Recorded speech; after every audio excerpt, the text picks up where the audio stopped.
Hello ಎಲ್ರಿಗೂ ನಮಸ್ಕಾರ. ನಾನು ನಿಮ್ಮ ಪ್ರೀತಿಯ ಶೀಲಾ ರೆಡ್ಡಿ. ಜೀವನಕ್ಕೆ ಪ್ರೀತಿ ಪ್ರಯಾಣ. ಬೆಳಗ್ಗೆನೇ ಸಿಕ್ಕಾಬಟ್ಟೆ ಬೇಜಾರಾಯಿತು.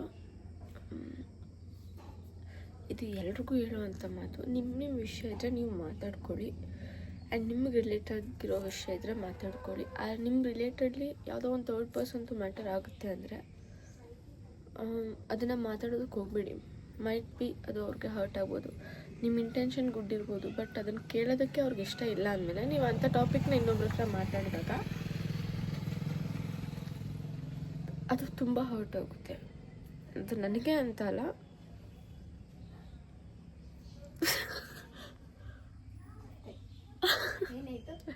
ಅದು ನನಗೆ ಅಂತ ಅಲ್ಲ, ಬೇರೆಯವ್ರಿಗೂ ಅದು ಹರ್ಟ್ ಆಗುತ್ತೆ, ಆಯಿತಾ? ಸೊ ನಿಮ್ದು ಎಷ್ಟಿದೆ ಅಷ್ಟು ಮಾತ್ರ ಮಾತಾಡ್ಕೊಳ್ಳಿ.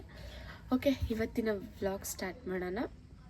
ಮಾರ್ನಿಂಗೇ ಸ್ವಲ್ಪ ಏನಂತೆ ಬೇಜಾರಲ್ಲಿ ಸ್ಟಾರ್ಟ್ ಮಾಡಿದ್ದೀನಿ, but end of the day ಯಾವ ಥರ ಹೋಗುತ್ತೆ ಅನ್ನೋದನ್ನು ನೋಡೋಣ. ಆ್ಯಂಡ್ ಇವತ್ತು ನನ್ನ ಔಟ್ಫಿಟ್ ಹೇಗಿದೆ ಅನ್ನೋದನ್ನು ಚೆಕ್ ಮಾಡ್ಕೊಂಡು ಬರೋಣ. ಇದೆಲ್ಲ ಔಟ್ಫಿಟ್ಟು ಚೇಂಜ್ ಮಾಡ್ಕೊಂಡು ಬರ್ತೀನಿ. ಸೊ ಎಸ್, ಇದು ನನ್ನ ಇವತ್ತಿನ ಔಟ್ಫಿಟ್. ಆ್ಯಂಡ್ ಈ ಬ್ಯಾಂಗಲ್ಸ್ ಯಾವಾಗಲೂ ಹಾಕಿರ್ತೀನಿ. ವೆದರ್ ನಾನು ಮಾಡ್ರನ್ ಆಗಿರಲಿ ಇಲ್ಲ ನಾನು ತುಂಬ ಟ್ರೆಡಿಷ್ನಲ್ ಆಗಿರಲಿ, ನಾನು ಯಾವುದೇ ಬಟ್ಟೆ ಹಾಕ್ಕೊಂಡಿರೋನು ನನ್ನ ಕೈಲಿ ಬಳೆ ಇದ್ದೇ ಇರುತ್ತೆ. ಅಟ್ ಎನಿ ಕಾಸ್ಟ್ ಬ್ಯಾಂಗಲ್ಸ್ ಅಂತೂ ಇನ್ನೂ ಆಗಲ್ಲ. ಕಂಪ್ಲೀಟಾಗಿ ರೆಡಿಯಾಗಿ ತೋರಿಸ್ತೀನಿ. ಕಂಪ್ಲೀಟಾಗಿ ರೆಡಿ ಅಂದರೆ ಇನ್ನೇನಿಲ್ಲ, ಒಂದು ಸ್ಟಿಕ್ಕರ್ ಇಡಬೇಕು ಅಷ್ಟೇ. So yes, after long time ಅಂದರೆ 1-2-3 ಮಂತ್ಸ್ ಗ್ಯಾಪ್ ಆದಮೇಲೆ ಮತ್ತೆ ಸ್ಪೆಕ್ಸ್ನ ಯೂಸ್ ಮಾಡ್ತಾ ಇದ್ದೀನಿ. ಇಫ್ ಚೆನ್ನಾಗಿ ಕಾಣಿಸಿದ್ರೆ ಹಾಕ್ಕೊಳ್ತೀನಿ, ಇಲ್ಲ ಅಂದರೆ ಇಲ್ಲ. ಐನೋ ಚೆನ್ನಾಗಿ ಕಾಣುತ್ತೆ ಅಂತ ಏನಕ್ಕೆ ಹಾಕೋದು, ಸ್ವಲ್ಪ ತಲೆನೋವು ಜಾಸ್ತಿ ಆಗಿದೆ ಇವತ್ತು. ಅಂದರೆ ಬೆಳಗ್ಗೆನೇ ಇದಾಯ್ತಲ್ಲ, ನಾನು ಸ್ವಲ್ಪ ಥಿಂಕ್ ಮಾಡೋದು ಇವಾಗ ಸ್ವಲ್ಪ ಜಾಸ್ತಿ ಹೋಗಿದೆ ಫ್ರಮ್ 1-2 ವೀಕ್ಸಿಂದ. ಹಾಗಾಗಿ ನನಗೆ ಹೆಡೇಕ್ ಜಾಸ್ತಿ. ಹೆಡೇಕ್ ಬಂದಾಗ ಕಂಪಲ್ಸರಿ ನಾನು ಸ್ಪೆಕ್ಸ್ ವೇರ್ ಮಾಡಲೇಬೇಕು. ಹೇಗೆ ಕಾಣಿಸ್ತಾ ಇದ್ದೀನಿ? ಓಕೆ, ಚೆನ್ನಾಗಿ ಕಾಣಿಸಿಲ್ಲ ಅಂದರೂ ಕೂಡ ನಾನು ಇವತ್ತು ಹಾಕ್ಕೊಳ್ಳೇಬೇಕಾದಂಥ ಒಂದು ಪರಿಸ್ಥಿತಿ. So complete outlook. ಆ್ಯಂಡ್ ನಾನು ಈ ಒಂದು ಔಟ್ಫಿಟ್ಟಿಗೆ ನಾನು ನನ್ನ ಬ್ಯಾಗ್ ಯಾವ್ದು ಚೂಸ್ ಮಾಡಿದ್ದೀನಿ, ಒಂದಷ್ಟು ಬ್ಯಾಗಲ್ಲಿ ಒಂದೇ ಚೂಸ್ ಮಾಡಿದ್ದೀನಿ. ಯಾವುದು ಅಂತ ನೋಡುವ. ನಮ್ಮಮ್ಮ ಬಿಸಿ ರೊಟ್ಟಿ ಹಾಕ್ಕೊಟ್ಟು ಹುಳಿಕಾಳು ಸಾಂಬಾರು ಮಾಡಿಕೊಟ್ರು. ನಾನು ಹೊಟ್ಟೆ ತುಂಬ ಊಟ ಮಾಡ್ಕೊಂಡು ಕೂತಿದ್ದೆ, ಬಟ್ ಅಷ್ಟರಲ್ಲಿ ಟೈಮ್ ಆಗೋಗ್ಬಿಟ್ಟಿದ್ದೀನಿ. ನೀನು ಬಸ್ ಹೊರಟೋಗ್ಬೇಕು. ಯಾವ ಬ್ಯಾಗ್ನ ಸೆಲೆಕ್ಟ್ ಮಾಡಿದೆ ಅನ್ನೋದು ನನಗೆ ಯಾರಿಗೂ ತೋರ್ಸೋಕ್ಕಾಗಲಿಲ್ಲ, ಅಂದರೆ ಬಸ್ ಹೊರಟೋಗ್ಬಿಡುತ್ತೆ ಅಂತ ಬಂದುಬಿಟ್ಟೆ. ಎಸ್, ನಾನು ಸೆಲೆಕ್ಟ್ ಮಾಡ್ಕೊಂಡ್ರೆ ಬ್ಯಾಗ್ ಇದು. ನಮ್ಮ BMTC ಬಸ್ಸನ್ನು ಹತ್ಕೊಂಡು ನಾನು ಎಲ್ಲಿ ಹೋಗ್ತೀನಿ ಅನ್ನೋದನ್ನು ನೋಡೋಣ. ನಾನು ಎಷ್ಟೇ ಸಮಾಧಾನ ಮಾಡಿಕೊಂಡ್ರು ನನಗಿಲ್ಲಿ ಹಾಡು ತಡೆಯೋದಕ್ಕೆ ಆಗ್ತಾಯಿಲ್ಲ. ಬೇಡ ಅಂದರೂ ಅದೇ ಜ್ಞಾಪನ ಆಗುತ್ತೆ. ಸ್ಟಾರ್ಟಿಂಗಲ್ಲಿ ಆ ಒಂದು ಟಾಪಿಕ್ ಬಂದಾಗ ನನಗೆ ಸಿಕ್ಕಾಪಟ್ಟೆ ತುಂಬ ಹರ್ಟ್ ಆಗಿದೆ. ನಾನು ಈ ವಿಷಯ ಅವ್ರ ಹತ್ರನೂ ಹೇಳಿದ್ದೀನಿ, ಬಟ್ ಸ್ಟಿಲ್ ಅದು ಗೊತ್ತಿದ್ರೂ ಅವರ ಒಂದು ಕಾನ್ವರ್ಸೇಷನಲ್ಲಿ ಈ ಮಾತಾಡಿದ್ದಾರೆ. ಅದು ಗೊತ್ತಿರೋರೇ ಇಷ್ಟೊಂದು ಮಾತಾಡಿರ್ಬೇಕಾರೆ ಅದು ಪರ್ಸ್ನಲಿ ಸಿಕ್ಕಾಪಟ್ಟೆ ಹರ್ಟ್ ಆಗುತ್ತೆ. But making myself too strong to be honest. Next ಯಾರ ಹತ್ರನೂ ಏನೂ ಹೇಳ್ಕೊಬಾರ್ದು ಅನ್ನೋ ಅಷ್ಟು ಹರ್ಟ್ ಆಗಿದೆ. ಮೇ ಬಿ ಇದು ಎಷ್ಟು ಹರ್ಟ್ ಆಗ್ತಿದೆ ಅನ್ನೋದು ನನಗಷ್ಟೇ ಗೊತ್ತಾಗ್ತಿದೆ ಇಲ್ಲಿ. ಸೊ ಫೈನಲಿ ನಾನು ಮಂತ್ರಿ ಮಾಲ್ಗೆ ಬಂದಿದ್ದೀನಿ. ಲೈಫಲ್ಲಿ ಫಾರ್ ದ ಫಸ್ಟ್ ಟೈಮ್ ಮೂವಿಗೆ ಹೋಗ್ತಿದ್ದೀನಿ.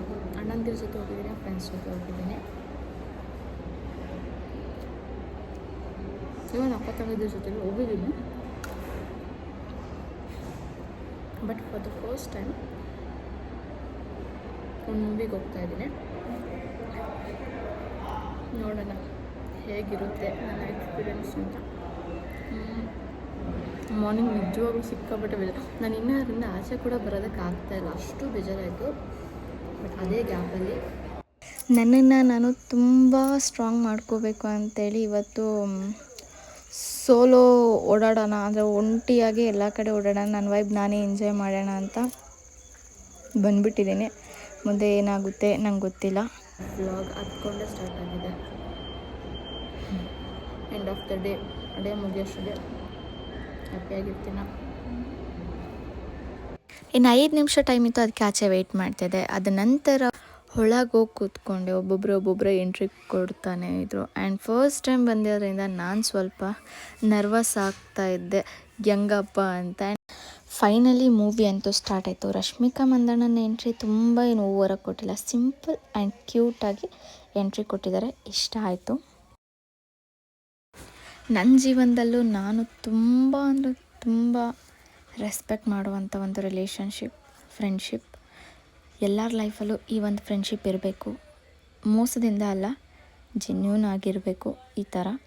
ಆ್ಯಂಡ್ ನಾನು ಅದರಲ್ಲಿ ತುಂಬ ಪುಣ್ಯ ಮಾಡಿದ್ದೀನಿ. ಕಷ್ಟನೋ ಸುಖನೋ ನೋವು ನಲ್ವೋ ಎಲ್ಲಾದರೂ ಫ್ರೆಂಡ್ಸ್ ಜೊತೆ ಇದ್ದೇ ಇರುತ್ತೆ. ಸೊ ಮೂವಿ ಎಲ್ಲ ಆದಮೇಲೆ ಎಷ್ಟು ಜನ ಬಂದಿದ್ದಾರೆ ನೋಡಿ ನೀವು. ನಾನು ಸ್ಟಾರ್ಟಿಂಗಲ್ಲಿ ತೋರಿಸಿ ಒಂದು ಫ್ಯೂ ಮೆಂಬರ್ಸ್ ಇರೋ, ಬರ್ತಾ ಸಿಕ್ಕಾಪಟ್ಟೆ ಜನ ಆಗೋದು, ತುಂಬ ಜನ ಇದ್ದರು. ಆ್ಯಂಡ್ ಇಷ್ಟು ಜನ ಎಲ್ಲ ಹೋಗಲಿ ಆಮೇಲೆ ನಾನು ಹೋಗೋಣ ಅಂತೇಳಿ ಎಲ್ಲ ಖಾಲಿ ಆದಮೇಲೆ ಹೋದೆ. Rashmika Mandanna has stolen everyone's heart, I think so. Movie ಅಂತೂ ಸಿಕ್ಕಾಪಟ್ಟೆ ಚೆನ್ನಾಗಿದೆ. ತುಂಬ ಜನ ಹೆಣ್ಮಕ್ಳಿಗೆ ರಿಲೇಟ್ ಆಗಿರುವಂಥ ಮೂವಿ ಅನಿಸುತ್ತಿದ್ದು. ಮೈಟ್ ಬಿ ಇದು ರಿಯಲ್ ಸ್ಟೋರಿನ ಮೂವಿ ಮಾಡಿದ್ದಾರೆ ಅನಿಸುತ್ತೆ. ಸಿಕ್ಕಾಪಟ್ಟೆ ಚೆನ್ನಾಗಿದೆ. ನಾನು ಮೂವಿ ಮುಗಿಸ್ಕೊಂಡು ಬಂದಿದ್ದು ಸ್ವಲ್ಪ ಬಟ್ಟೆಸ್ ನೋಡ್ರ ಅಂತ TC ಹತ್ರ ಬಂದೆ.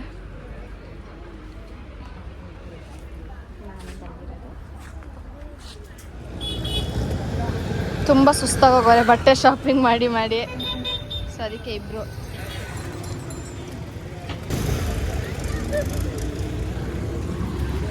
ನಾಚಿ ನೀರಾಗುತ್ತಿರುವ ಬಾಲೆ ಚೆನ್ನಾಗಿ ಕಂಡಿದ್ದೆ ಬಗ್ಗೆ ಎಲ್ಲ ಆದಮೇಲೆ ಫ್ರೆಶ್ ಅಪ್ ಆಗಿ ಇವಾಗ ಕೂತಿದ್ದೀನಿ. ಏನಪ್ಪ ಅಂತಾರೆ, ನಿಜವಾಗ್ಲೂ ಮೂವಿ ಮಾತ್ರ ಆಸಮ್. ಮೂವಿ ಬಗ್ಗೆ ಹೇಳ್ಬೇಕು ಅಂದರೆ ಪ್ರತಿಯೊಂದು ಹುಡುಗರು, ಪ್ರತಿಯೊಂದು ಹುಡುಗಿರು, ಅಪ್ಪ ಅಮ್ಮ ಎಲ್ಲರೂ ಈ ಮೂವಿನ ನೋಡಿ ಸಿಕ್ಕಾಪಟ್ಟೆ ಚೆನ್ನಾಗಿದೆ. ಆ್ಯಂಡ್ ನಿಜವಾಗ್ಲೂ ರಶ್ಮಿಕಾ ಮಂದಣ್ಣಂದು ಮೊದಲು ಮೂವಿ ಯಾವುದು, ಅದೇ ತೂಗು ಮಂಚದಲ್ಲಿ ಕೂತು ಅದಿದೆಯಲ್ಲ, ಆ ಮೂವಿ ಎಷ್ಟು ಚೆನ್ನಾಗಿತ್ತು. ಈ ಮೂವಿನೂ ಅಷ್ಟೇ ಚೆನ್ನಾಗಿದೆ. ಇದು ನಿಜವಾಗ್ಲೂ ರಿಯಲ್ ಸ್ಟೋರಿ ಅಂತ ಅನಿಸುತ್ತೆ. ಎಷ್ಟು ಜನ ಹೆಣ್ಮಕ್ಳ ಲೈಫಲ್ಲಿ ಈ ಥರ ಆಗಿರುತ್ತೋ ಹೇಳ್ಕೊಳ್ಳೋ ಧೈರ್ಯ ಇರಲ್ಲ. ಆ್ಯಂಡ್ ಇನ್ನೊಂದು ಏನಂತಂದರೆ, ಹುಡುಗರದೇ ಫಾಲ್ಟ್ ಇದ್ದರೂ ಅವ್ರಿಗೆ ಯಾವುದೊಂದು ಪಾಯಿಂಟ್ ಬೇಕೋ ಅದೊಂದನ್ನೇ ಪಾಯಿಂಟ್ ಇಟ್ಕೊಳ್ತಾರೆ. ಅವ್ರಿಗೆ ಏನು ಮಾತಾಡಬೇಕು ಅದೇ. ಅವ್ರ ಸ್ವಾರ್ಥ ಅನ್ನೋದನ್ನು ಪ್ರತಿಯೊಂದು ತೋರಿಸ್ಬಿಟ್ರೆ, ನಾಟ್ ಎವ್ರಿ ಒನ್, ಬಟ್ ನಿಜವಾಗ್ಲೂ ಇಂಥ ಹುಡುಗರು ಇದ್ದೇ ಇದ್ದಾರೆ. ಅವ್ರಿಗೆ ಯಾವ್ದು ಬೇಕೋ ಅದೊಂದು ಪಾಯಿಂಟ್ ಇಟ್ಕೊಂಡು ಲ್ಯಾಕ್ ಮಾಡೋಕ್ಕೆ. ಸೊ ಇದಾಗಿತ್ತು ನನ್ನ ಇವತ್ತಿನ ವ್ಲಾಗ್. ಇಷ್ಟ ಆಗಿದೆ ಲೈಕ್, ಶೇರ್, ಕಮೆಂಟ್ ಮಾಡಿ, ನನಗೆ ಸಪೋರ್ಟ್ ಮಾಡಿ. Love you all. ಸಿಗುವ ನೆಕ್ಸ್ಟ್ ವೀಡಿಯೋದಲ್ಲಿ. ಬಾಯ್.